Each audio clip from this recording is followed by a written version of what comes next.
हाँ दोस्तों, क्या हाल है? खैरियत से ठीक ठाक हो? खुशबाश हो? बस भाई, बहुत खुशी हुई है दिल ਦੇ ਵਿੱਚ ਕਿ ਸਾਥੀਆਂ ਨੇ ਪੈਰੀਚੇਤ ਬਹੁਤ ਸੋਹਣੇ ਤਰੀਕੇ ਨਾਲ ਮਨਾਇਆ ਹੈ।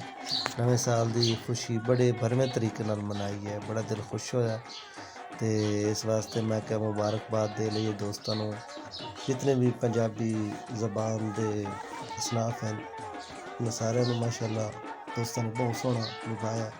बड़ी खुशी हुई है इस चीज़ की। दोस्त वो फरमाइश करें दे रह जाते हैं कि थोड़ी जो इलाकाई लहजा है खानेवाल का जो लहजा है जटकी जबान का, उस गलबात सुनाओ, वो सानू बड़ी खुशी होती है।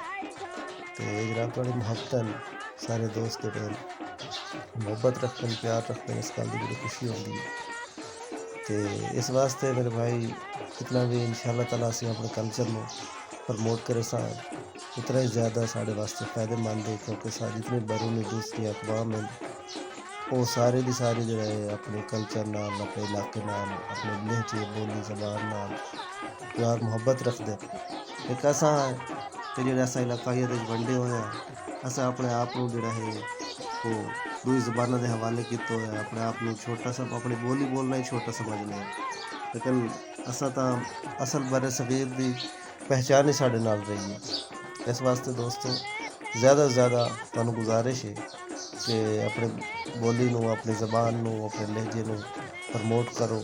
उहदे इंशाअल्लाह ताला साडा जिहड़े दोस्त हैं सुनने वाले उन्हां तक वो गल पहुँचती है तो उन्हां दा भी नाल जाकर लैंदा।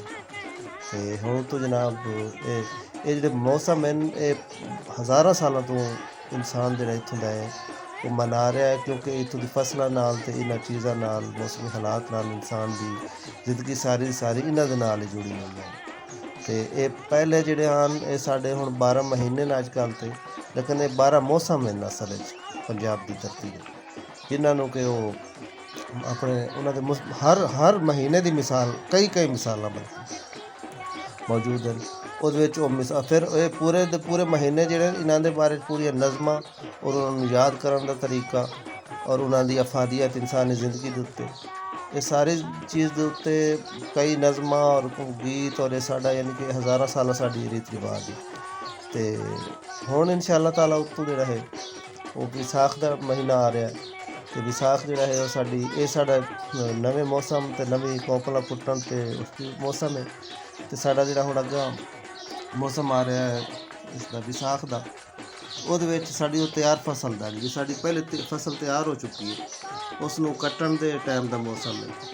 ਉਹਦੇ ਵਿੱਚ ਵੀ ਜਿਹੜੇ ਸਾਡੇ ਦੋਸਤ ਹਨ ਉਹ ਬੜੇ ਲੋਹੜੀਆਂ ਪਾਉਂਦੇ ਨੇ, ਭੰਗੜੇ ਪਾਉਂਦੇ ਨੇ, ਝੂਮਰਾਂ ਪਾਉਂਦੇ ਨੇ, ਖੁਸ਼ੀ ਮਨਾਉਂਦੇ ਨੇ ਕਿ ਸਾਡੀ ਹੁਣ ਜਿਹੜੀ ਮਿਹਨਤ ਹੈ, ਕਿਉਂਕਿ ਸਾਡੀ ਜ਼ਿੰਦਗੀ ਸਾਰੀ ਦੀ ਸਾਰੀ ਜਿਹੜੀ ਹੈ ਉਹ ਫਸਲ ਨਾਲ ਜੁੜੀ ਹੋਈ ਹੈ ਅਤੇ ਇਹਨਾਂ ਚੀਜ਼ਾਂ ਨਾਲ ਇਹਨਾਂ ਦੇ ਫਾਇਦੇ ਨਾਲ ਜੁੜੀ ਹੋਈ ਹੈ।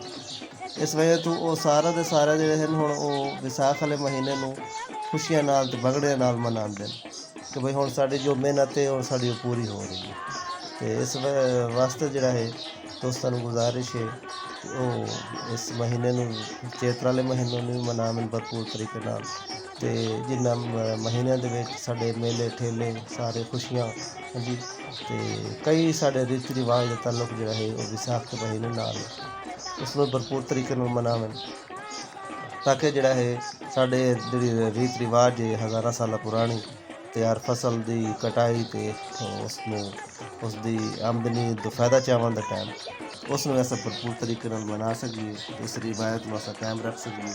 ਦੋਸਤਾਂ ਦਾ ਬਹੁਤ ਬਹੁਤ ਸ਼ੁਕਰੀਆ, ਤੁਹਾਡੀ ਬਹੁਤ ਮੁਹੱਬਤਾਂ ਪਈਆਂ ਜਨਾਬ ਕਿ ਤੁਸੀਂ ਜਨਾਬ ਇਹਨਾਂ ਮੇਰੇ ਆਰਟੀਕਲ ਪਸੰਦ ਕਰਦੇ ਹੋ, ਮੈਨੂੰ ਫਾਲੋ ਕਰਦੇ ਹੋ ਅਤੇ ਮੇਰੀ ਗੱਲ ਜਿਹੜਾ ਹੈ ਉਹ ਤੁਹਾਨੂੰ ਅੱਛੀ ਲੱਗਦੀ ਹੈ। ਇਹ ਤੁਹਾਡੇ ਦੋਸਤਾਂ ਦੀ ਮੁਹੱਬਤ ਹੈ। ਦੋਸਤ ਬਹੁਤ ਫਰਮਾਇਸ਼ ਕਰਦੇ ਨੇ ਕਿ ਆਪਣੇ ਲਹਿਜੇ ਦੇ ਵਿੱਚ ਅਤੇ ਆਪਣੇ ਇਲਾਕੇ ਦੀ ਨੁਮਾਇੰਦਗੀ ਨਾਲ ਕਿਸੇ ਟਾਈਮ ਜਨਾਬ ਸਾਡੇ ਨਾਲ ਗੱਲਬਾਤ ਕਰੋ। ਉਹਨਾਂ ਦੀ ਫਰਮਾਇਸ਼ ਦੇ ਉੱਤੇ ਜਨਾਬ ਮੈਂ ਇਹ ਆਪਣੇ ਇਲਾਕੇ ਦੀ ਇੱਕ ਚਾਰਪਾਈਆਂ ਤੁਹਾਨੂੰ ਦਿਖਾਈਆਂ, ਤਾਂ ਕਿ ਜਿਹੜਾ ਇਸ ਇਲਾਕੇ ਦਾ ਜਨਾਬ ਤੁਹਾਨੂੰ ਰਿਵਾਜ ਦੇ ਪੱਤਰੇ ਜੰਗ ਖਾਨੇਵਾਲ ਇਹ ਸਾਰਾ ਇਲਾਕਾ ਜਿਹੜਾ ਹੈ ਉਸ ਦੇ ਵਿੱਚ ਇਸ ਤਰ੍ਹਾਂ ਦੀਆਂ ਚਾਰਪਾਈਆਂ ਹੁੰਦੀਆਂ ਹਨ ਜਿਹੜੀਆਂ ਕਿ ਅੱਜ ਵੀ ਬਿਲਕੁਲ ਮੌਜੂਦ ਹਨ ਔਰ ਬਣਾਉਣ ਵਾਲੇ ਵੀ ਮੌਜੂਦ ਹਨ। ਇਹ ਨਹੀਂ ਹੈ ਕਿ ਬਈ ਪਹਿਲੇ ਮੌਜੂਦ ਹਨ ਤੇ ਹੁਣ ਕੋਈ ਨਹੀਂ ਹੈ, ਇਹ ਬਿਲਕੁਲ ਜਨਾਬ ਅੱਜ ਵੀ ਇਸ ਤਰ੍ਹਾਂ ਦੀਆਂ ਚਾਰਪਾਈਆਂ ਉਸ ਉੱਤੇ ਰੱਖੀਆਂ ਹੋਈਆਂ ਨੇ, ਉਹਦੇ ਉੱਤੇ ਰੱਖ ਕੇ ਤੁਸੀਂ ਇਹ ਰੱਖੇ ਹੋਇਆ ਅਤੇ ਇਹ ਜਨਾਬ ਬਿਲਕੁਲ ਮੌਜੂਦ ਹਨ। ਅਤੇ ਇਨਸ਼ਾ ਅੱਲਾਹ ਤਾਲਾ ਜਨਾਬ ਗੱਲਬਾਤ ਹੁਣ ਚੱਲਦੀ ਰਹਿ ਜਾਸੀ ਆਪਣੀ।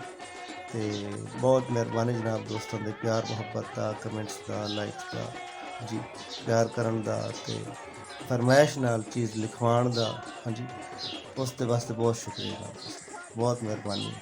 ਬਸਤੇ ਰਹੋ।